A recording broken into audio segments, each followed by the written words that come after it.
காலை வேளையிலும் நம்முடைய தியானத்திற்காக ஆண்டவர் கொடுக்கிற வார்த்தை உபாகமத்தின் புஸ்தகம் 1வது அதிகாரம் 22, 23 வசனங்களை வாசிக்க போகிறோம்.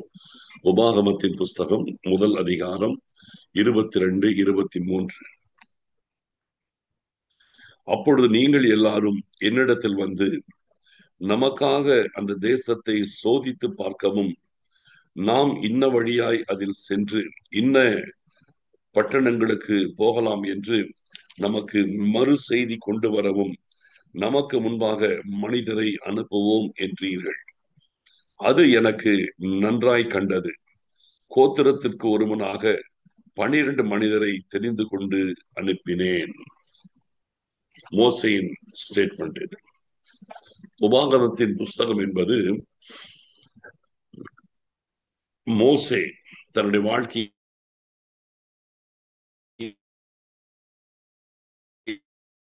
கடைசி காலத்தில் கர்த்தர் நடத்தி வந்த வழிகளை எல்லாம் நினைப்பூட்டி அவர்களை ஆயத்தப்படுத்தின ஒரு நேரம்.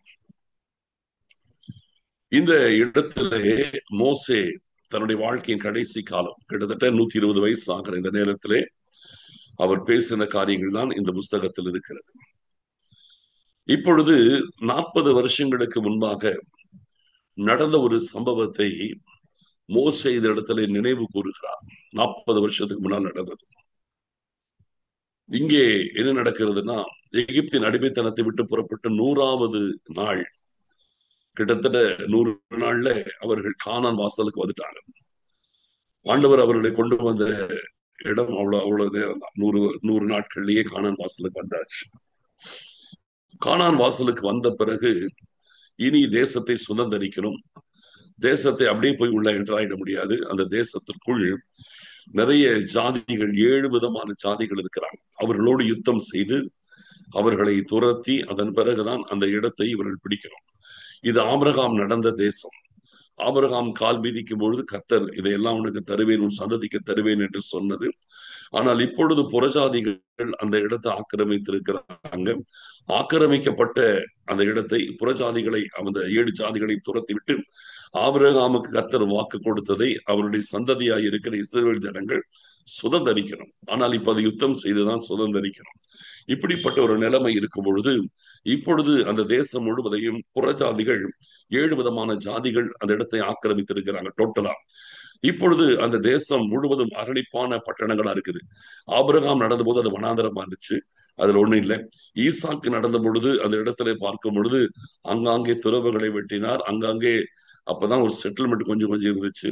பின்பு யாக்கோபின் காலத்துல பார்க்கும் பொழுது பின்பு அவர்கள் எகிப்தில 400 வருஷம் இங்க இருந்துட்டாங்க. அந்த 400 வருஷம் அடிமைத்தனத்திலே எகிப்தில் இருக்கிற காலகட்டத்திலே தான் இங்கே முழுவதும் அந்த 400 வருஷத்தில் பல ஜாதி ஜனங்கள் அந்த வாக்குத்தத்தம் பண்ணப்பட்ட தேசத்திலே அவர்கள் குடியேறிட்டாங்க. இப்பொழுது அந்த இடத்தை பிடிக்கணும். இப்பொழுது பார்க்கும் பொழுது அது அரணிப்பான பட்டணமாக இருக்கிறது. தேசம் நல்ல விவசாயம் செய்யப்பட்டு அந்த இடத்துல செழிப்பா இருக்கிறது. பாலும் தேனும் ஓடுகிற தேசமா இருக்கிறது. எல்லாமே இருக்கிறது. ஆனா இப்பொழுது அதை சுதந்திரிக்க வரும்பொழுது எங்களுக்கு ஒரு விதமான பயம் வருது. ஏன்னா பட்டணம் பெரிய பட்டணம், உள்ளே அரணிப்பான மதில்கள் இருக்கிறது, இதெல்லாம் உணர்கிறார்கள். அதனாலே மோசையோடு கூட இருந்த பிரபுக்கள், முக்கியமானவர்கள் இந்த இடத்துல மோசைட்ட ஒரு ஆலோசனை கொடுக்கிறாங்க. மோசே ஒரு தலைவன் இடத்துல ஆலோசனை கொடுக்கிறாங்க. நாம இந்த பட்டணத்தை நேரா போய் அது சுதந்திரிக்கிறது அவ்வளவு ஈஸியான விஷயம் கிடையாது. இதுல இருக்கிற ஜாதி ஜனங்கள் ரொம்ப பலவான்களா இருப்பாங்க போல தெரியுது. அதனால அது எந்த ரூட்ல போனா எந்த ரூட்ல வெளியில வரலாம் ரூட் நமக்கு தெரியல. அதனாலே நம்ம இந்த தேசத்தை வேவு பார்க்க வேவுக்காரரை அனுப்புவோம். ஒரு 12 பேரை கோத்திரத்துக்கு ஒருவராக தெரிந்து கொண்டு அனுப்பி வேவு பார்த்து விட்டு எந்த ரூட்ல போனா எந்த ரூட்ல வெளியே வரலாம் என்பதை நம்ம தெரிந்து கொண்டால் யுத்தம் செய்து ஈஸியா அவங்க கையில நம்ம சிக்காமல் நாம் அவர்களை ஜெயிப்பதற்கு ஏதுவாக இருக்கும். அதனால வேவுக்காரரை அனுப்பும் என்று சொல்லி மோசைட்ட சொல்லியிருக்காங்க. மோசையை பார்க்கிறாரு. அதற்கு அவர் கொடுக்கிற பதில், அது எனக்கு நன்றாக கண்டதுங்கிறார். அது எனக்கு நன்றாக கண்டது. மோசே இப்பொழுது அவர் வாயினால சொல்றாரு, நீங்கள் வேவுக்காரரை, தேசத்தை வேவு பார்ப்பதற்கு தேசத்தை பார்க்கிறதற்காக எந்த வழியில போய் எந்த வழியில வரலாம் என்பதை அறிவதற்கு மனுஷனை அனுப்புவோம் என்று சொன்னீர்கள். அது எனக்கு நலமாக கண்டது. இதுதான் பெரிய தப்பு. ஒரு தலைவன் செய்த மிகப்பெரிய ஒரு தவறு. இதனுடைய விளைவு 40 வருஷங்கள் அவர்கள் வனாந்திரத்திலே அலைய வேண்டிய ஒரு நிலைமைக்குள் தள்ளப்பட்டு விட்டது. இதை மோசே தன் வாயினாலேயே சொல்றார். அது எனக்கு நன்றாய் கண்டது. நீங்க எல்லாரும் வந்து என்கிட்ட சொன்னீங்க, அது எனக்கு நன்றாய் கண்டது. என்ன செய்தாரு? கோத்திரத்துக்கு ஒருவராக 12 பேரை தெரிந்து கொண்டு 40 நாட்கள் அவர்களுக்கு அவகாசம் கொடுத்து போய் தேசத்தை சுற்றி பார்த்துட்டு வாங்கன்னு சொல்லி அனுப்பி வச்சிட்டார். இது எனக்கு நன்றாய் கண்டது. இதுதான் ஒரு தலைவன் அல்லது ஒரு தேவ பிள்ளை செய்கிற மிகப்பெரிய ஒரு தவறு. ஆண்டவர் அவர்களை எகிப்தின் அடிமைத்தனத்திலிருந்து புறப்படும் பொழுதே மோசேட்ட சொன்னாரு, பாலும் தேனும் கொடுகிறதான அந்த தேசத்தை நான் உங்களுக்கு தருவேன். அவ்வளவுதான், தருவேன்னு சொல்லிட்டார். அப்ப தருவார். ஆண்டவர் தருவேன்னு சொல்லிட்ட பிறகு அதுக்கு பிறகு அதை வேவு பார்க்க வேண்டிய அவசியம் இல்லை. ஆண்டவர் தருவேன் என்று சொல்லிவிட்ட பிறகு அந்த பட்டணத்தை அந்த தேசத்தை போய் ஆராய்ச்சி பண்ண வேண்டிய அவசியம் இல்லை. ஆண்டவர் தருவேன் அவ்வளவுட்டார், தருவேன்ட்டார். இதுக்கு பிறகு எந்த ரூட்ல போய் எந்த ரூட்ல வரலாம் அதெல்லாம் ஆராய வேண்டிய அவசியம் கிடையாது. இப்படி அந்த 12 பேரை ஜனங்களுடைய ஆலோசனைக்கு மோசே உட்பட்டு மோசே இந்த 12 பேரை அனுப்பினதுனாலதான் 10 பேர் துர்ச்செய்தி கொண்டு வந்து பரப்பி அந்த தேசத்தை குறித்து அங்க இருக்கிற ஜனங்களை குறித்த ஒரு இமேஜை கிரியேட் பண்ணி ஜனங்களை இருதயத்தை சோர்ந்து போக பண்ணி ஜனங்கள் எல்லாம் அழுது நாங்கள் செத்து போவோம் என்று புலம்பி, அதனால கர்த்தர் கடைசியில சொல்றார், நீங்கள் என் செவிகள் கேட்க எனக்கு சொன்ன பிரகாரம் நான் உங்களுக்கு செய்வேன் என்று கர்த்தர் தன்னுடைய உடன்படிக்கையை மாற்றிக்கொள்ள கடைசியில 40 வருஷங்கள் கர்த்தர் அவனை வனாந்தரத்தில் அலைய விட்டு அந்த துர்ச்செய்திக்கு இடம் கொடுத்ததான் அத்தனை பேரும் சாகிறதற்கு இடம் கொடுத்து கர்த்தர் அந்த நேரத்தில் அவ்வளவு பெரிய ஒரு மாற்றத்தை ஏற்படுத்துவதற்கு எல்லாமே காரணமாய் அமைஞ்சிருச்சு. மோசே மாத்திரம் இந்த இடத்துல தேவ மனுஷன் தேவனுடைய வார்த்தைக்கு மாத்திரம் செவி கொடுத்து மனுஷனுடைய வார்த்தைகளுக்கு செவி கொடுக்காமல் இருந்திருந்தால் இவ்வளவு பெரிய ஒரு மோசமான விளைவு வந்திருக்காது. என்னைக்குமே இது ஒரு எச்சரிப்பான ஒரு காரியம். நம்முடைய வாழ்க்கையிலே நம்மை கர்த்தர் நடத்துகிறார். உங்களை கர்த்தர் நடத்துகிறார், என்னை நடத்துகிறார், நம்ம எல்லாரையும் கர்த்தர் நடத்துகிறார். நம்மள ஆண்டவர் நடத்துகிற பாதையில கரெக்டா நடக்கணும். அந்த பாதையிலே நமக்கு தெரியலன்னா நம்ம ஆண்டவரிடத்துல விசாரிக்கணும். ஆண்டவர் நமக்கு சொல்லுவார். அந்த நேரத்திலே பார்க்கும் பொழுது ஆண்டவர் உங்களுக்கு சொல்லுகிற ஆலோசனை ஒருவரை நேரடியாக சொல்லுவார். சில நேரத்திலே ஆண்டவர் மனுஷன் மூலமா பேசுவார், இல்லைன்னு சொல்ல மாட்டேன், பேசுவார். ஆனால் எல்லா மனுஷரும் சொல்லுகிற எல்லாத்தையும் ஒரு தலைவன் அல்லது ஒரு நபர் ஏற்றுக்கொள்ளக்கூடாது. நீங்கள் ஒரு காரியத்திலே நீங்கள் ஒரு குழப்பத்துல இருக்கிறீங்க, என்ன தீர்மானம் எடுக்கிறதுன்னு தெரியல, என்ன முடிவு எடுக்கிறதுன்னு உங்களுக்கு தெரியல. அந்த நேரத்துல சற்று தடுமாற்றம் வரும். தடுமாற்றம் வந்தால் நீங்கள் உடனே எல்லாரும் சொல்றதும் கேட்கக்கூடாது, அமைதியா இருக்கணும்.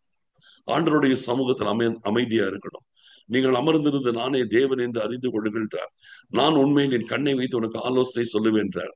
கொஞ்சம் வெயிட் பண்ணணும், கர்த்தருக்கு காத்திருக்கணும், கொஞ்சம் ஆண்டவருடைய சமூகத்துல வெயிட் பண்ணணும். எந்த காரியம் என்ன செய்வது என்று தெரியாமல் இருக்கும் பொழுது பயப்படக்கூடாது, தடுமாறக்கூடாது, குழம்பக்கூடாது. யார் சொல்றதை கேட்டு அதன்படி உடனே நடக்கக்கூடாது. இவ்வளவு பேர் சொல்றாங்களே, இவ்வளவு பேர் நீங்கள் எல்லாரும் கேட்டீர்கள், நிறைய பேர் கேட்கிறாங்களே, அதனால நம்ம செஞ்சிருவோம் அப்படின்னு மனுஷனை பிரியப்படுத்துகிறதற்காக செஞ்சிடக்கூடாது. என்னைக்குமே 4 பேர் சொல்றாங்கன்றதுனால அந்த 4 பேரை சந்தோஷப்படுத்துறதுக்காக நீங்கள் ஒரு காரியத்தை செய்வீங்கன்னா பல நேரத்துல அது தவறாய் போய்விடும்.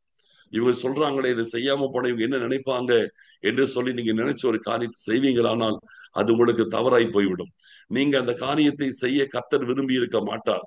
அப்போ ஆண்டவர் சொல்லாத ஒரு காரியத்தை நீங்கள் செய்யும் பொழுது ஆண்டவர் என்ன நினைப்பார் நம்ம நினைக்கணும் இல்லையா?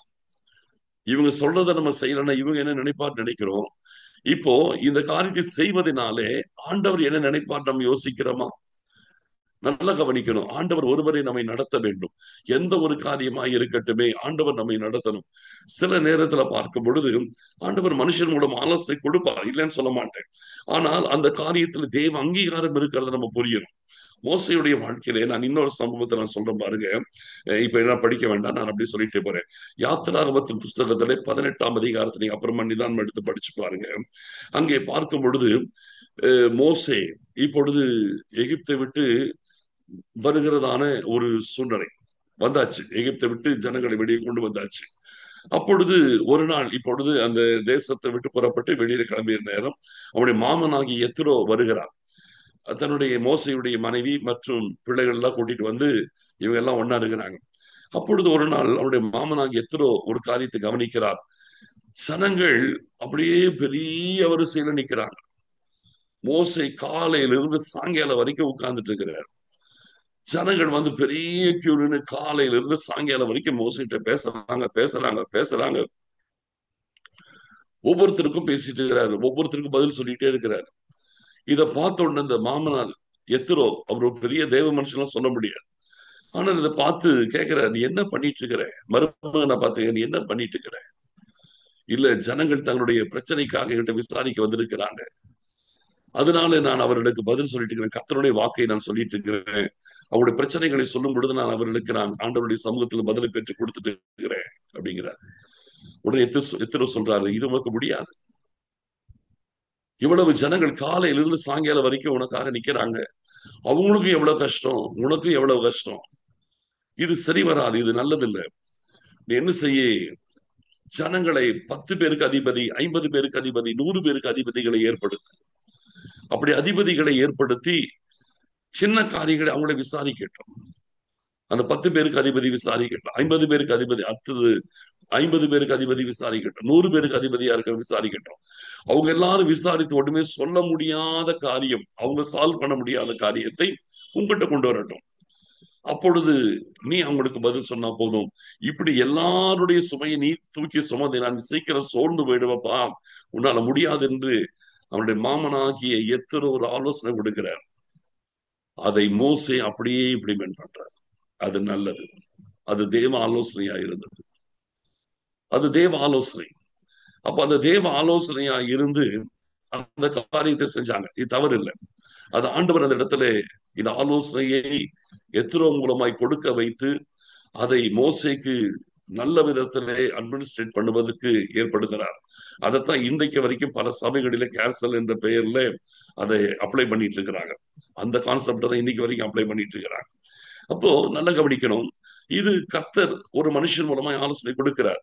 என்னைக்குமே சொல்றேன், ஒரு ஆலோசனை ஒரு இடத்துல வருகிறது என்றால் ஒரு தலைவன் அல்லது ஒரு தேவ பிள்ளை என்னைக்குமே நிதானிக்கணும். இந்த காரியம் சரிதானா? இப்போ எத்தனை சொன்னது பாத்தீங்கன்னா சரி, நல்லது, அது வந்து கரெக்டா அப்ளை ஆச்சு, கரெக்டா இருந்துச்சு, அதை தேவன் அங்கீகரித்தார். ஆனால் அதே நேரத்துல இந்த இடத்துல வந்து ஜனங்கள் எல்லாம் சொல்லும் போது மோசே கொஞ்சம் யோசிச்சிருக்கணும். போய் வேவு பார்க்கணும்னு சொல்லி ஜனங்க சொல்றாங்களே, போய் தேசத்தை பட்டணத்தை உள்ள இருக்கிறதெல்லாம் போய் எந்த ரூட்ல போய் எந்த ரூட்ல வரலாம்ன்றதை பத்தி சொல்றாங்களே, பார்க்கணும். மோசே என்ன சொல்லியிருக்கணும்? வேண்டாம், கர்த்தர் தான் பாலும் தேனும் ஓடுகிற தேசத்தை நமக்கு தருவேன்னு சொல்லிட்டாரே. காலேப மாதிரி பேசி இருக்கணும். காலை பேசுற மாதிரி மோசே பேசி இருக்கணும். அந்த ஜனங்களை பார்த்து பேசி இருக்கணும். என்ன, நாம் உடனே போய் அந்த சுதேசத்தை சுதந்திரித்துக் கொள்வோம், நாம் அதை எளிதாய் ஜெயித்துக் கொள்ளலாம், இதுக்கு வேவு பார்க்க வேண்டிய அவசியம் எல்லாம் கிடையாது என்று சொல்லி அந்த வார்த்தைகளை ரிஜெக்ட் பண்ணிருக்கணும். சில நேரத்துல நம்ம வந்து அக்செப்ட் பண்ணவும் தெரியணும், சில நேரத்துல எதை ரிஜெக்ட் பண்ணணும் நமக்கு தெரியணும். எல்லாரும் சொல்றதையும் கேட்டு நடந்தீங்கன்னா தப்பா போயிடும். சில விஷயம் அது தேவனுடைய சமூகத்துல கரெக்டா இருக்கும், அதை அக்செப்ட் பண்ணணும். ஒரு தலைவனுக்கு அல்லது ஒரு தேவ பிள்ளைக்கு இதை நிதானிக்கக்கூடிய பக்குவம் இருக்கணும். யாரு என்ன சொன்னாலும் கேட்டு செய்யக்கூடாது. ஆனாலும் இழுப்பாங்க, இஷ்டம் போல இழுப்பாங்க, எல்லாத்தையும் செய்யக்கூடாது. அக்செப்ட் பண்ணக்கூடிய காரியத்தை அக்செப்ட் பண்ணி நல்ல ஆலோசனைகளை ஏற்றுக்கொள்ளணும். அதே நேரத்தில் சிலர் தவறான ஆலோசனைகளை சொல்லி உங்களுடைய தேவ சித்தத்திலிருந்து உங்களை வழிவிலக பண்ணுவார்கள். அது உங்களுக்கே தெரியாது. பிசாசு அவர்களை பயன்படுத்தும், அது உங்களுக்கே தெரியாது. உங்களுக்கு நெருக்கமானவர்களை பிசாசு பயன்படுத்தும், உங்க கூட இருக்கிறவர்களை பிசாசு பயன்படுத்தும். உங்களுடைய தேவ சித்தத்தை விட்டு வேற ஒரு காரியத்தை செய்வதற்கு பிசாசு உங்களை லீட் பண்றதுக்கு ட்ரை பண்ணும். அதனால நீங்க எல்லாம் சொல்றதையும் கேட்டு அப்படியே அப்படியே நீங்க செய்ய பார்த்தீங்கன்னா அந்த இடத்துல நீங்கள் நிதானிக்காமல் நீங்கள் செயல்படுவீர்கள் என்றால் பல நேரத்தில் நீங்கள் தவறான காரியத்தை செய்து விடுவீர்கள். அதனுடைய விளைவு மோசமானதாக இருக்கும். மோசே செய்த இந்த ஒரு தப்பு மிகப்பெரிய ஒரு விளைவு, மோசமான விளைவாயிடுச்சு. 40 வருஷம் அலைஞ்சு லட்சக்கணக்கான ஜனங்கள் சாகிறதுக்கு ஏதுவாய் மாறி போச்சு. எவ்வளவு பெரிய ஒரு தவறான ஒரு முடிவு. ஜனங்கள் நீங்கள் எல்லாரும் வந்து சொன்னீர்கள், அது எனக்கு நலமாக கண்டது. தப்பு. என்னைக்குமே எல்லாரும் சொல்றதை கேட்டு நடக்கக்கூடாது. அக்செப்ட் பண்ணவும் நமக்கு தெரியணும், ரிஜெக்ட் பண்ணவும் நமக்கு தெரியணும். அதுதான் நல்லது. சில விஷயத்தை நம்ம ரிஜெக்ட் பண்ண முடியாது, யார் சொன்னாலும் சரி, ரொம்ப நெருக்கமானவங்க மூலமா தான் வரும். இது தூரத்துல இருக்கிறவங்க மூலமா வராது, க்ளோஸா இருக்கிறவங்க மூலமா தான் வரும். இப்ப மோசை கிட்ட வந்தது பாருங்க, நீங்கள் எல்லாம் வந்து சொல்லிடுங்கள், மோசையோட க்ளோஸா இருக்கிறவங்க, மோசையோட க்ளோஸா பேசக்கூடியவங்க அவங்க தான் சொல்லியிருக்கிறாங்க. அப்போ அவங்க தான் சொல்லியிருக்கிறாங்க நம்ம தேசத்தை வேவு பார்க்கிறாங்க. அது மோசைக்கு நல்ல நலம் என்று கண்டது. உங்களை க்ளோஸா இருக்கிறவங்க கூட சில நேரத்துல தப்பான ஆலோசனை சொல்லுவாங்க. அது அவர்கள் உங்களுக்கு தங்களுக்கு நல்லதா சொல்லதா நினைச்சிட்டு சொல்லுவாங்க. உங்களுக்கு நல்லது மாதிரி தெரியும், நல்லதாக நீங்க நினைச்சிடக்கூடாது. யார் எதை சொன்னாலும் உங்களுடைய நலம் விரும்பியா கூட இருப்பாங்க. ஆனாலும் கூட அதை நீங்கள் நிதானிக்க வேண்டும். எதை ஏற்றுக்கொள்ளணும், எதை ஏற்றுக்கொள்ளக்கூடாது, எதை அக்செப்ட் பண்ணணும், எதை ரிஜெக்ட் பண்ணணும்ன்றதை நீங்கள் தேவ சமூகத்திலே உணர வேண்டும். அவருடைய சமூகத்துல வச்சு கொஞ்சம் வெயிட் பண்ணீங்கன்னா ஆண்டவர் உங்களுக்கு அதை உணர்த்துவார். அந்த காரியத்தை குறித்து உங்களுக்கு தெளிவுபடுத்துவார். செய்யணும் ஆண்டவர் சிலது சொல்லுவார், சில விஷயத்தை ஏற்றுக்கொள்ளாதன்னுவார். பட்டுன்னு நம்ம ரிஜெக்ட் பண்ணிட முடியாது, முடியாது, அப்படி பண்ண முடியாது என்று சொல்லிடணும். தப்பே கிடையாது. நம்ம ஆண்டவருடைய சித்தத்துல தான் டிராவல் பண்ணணும். மனுஷனுடைய சித்தத்துல சில நேரத்துல நம்ம எரியாமல் டிராவல் பண்ணி மிகப்பெரிய மோசமான விளைவுகளை நம்ம சந்தித்து விடுகிறோம். அதற்கு நம்ம ஒருபோது இடம் கொடுக்க கூடாது. இந்த வார்த்தைகள் நமக்கு ஒரு பெரிய எச்சரிப்பு.